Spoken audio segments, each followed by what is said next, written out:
শাড়িতে জলের এফেক্টটা কিভাবে দিলেন, কিভাবে ওয়াশ পেইন্টিংয়ের কাজটি করলেন, এই নিয়ে অনেকে প্রশ্ন করেছেন। আজকে সেটাই শেয়ার করব আপনাদের সাথে। আপনারা যে যে জায়গায় কালারগুলো চাচ্ছেন, জলের এফেক্টটা চাচ্ছেন, সেই জায়গা কিন্তু ভিজিয়ে নেবেন তুলি দিয়ে। স্প্রে করা যেতে পারে, কিন্তু সব ক্ষেত্রে কিন্তু স্প্রে করা যাবে না। এখানে দেখুন, আমি পাতাগুলো করার পরে যেহেতু ওয়াশ পেইন্টিংটা করছি, সেহেতু ব্রাশ দিয়ে আমাকে ভিজিয়ে নিতে হয়েছিল। না হলে যদি আমি স্প্রে করতাম তাহলে জলটা স্প্রেড হয়ে যেত পাতার উপরেও, আর রঙটা যখন আমি দিতাম তখন রঙগুলো পাতার উপর চলে আসতো, আর দেখতে একদমই ভালো হতো না তখন। এইভাবেই আমি কালারটা করে নিচ্ছিলাম। জল দেওয়ার কারণে দেখুন কত সুন্দরভাবে স্প্রেড হয়ে যাচ্ছে কালারটা।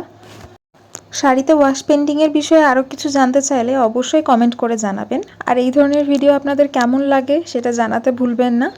আর আপনাদের পছন্দ মতো শাড়ি, পাঞ্জাবি, ড্রেস অর্ডার করতে অবশ্যই ইনবক্স করুন পেজে দেওয়া নাম্বারে।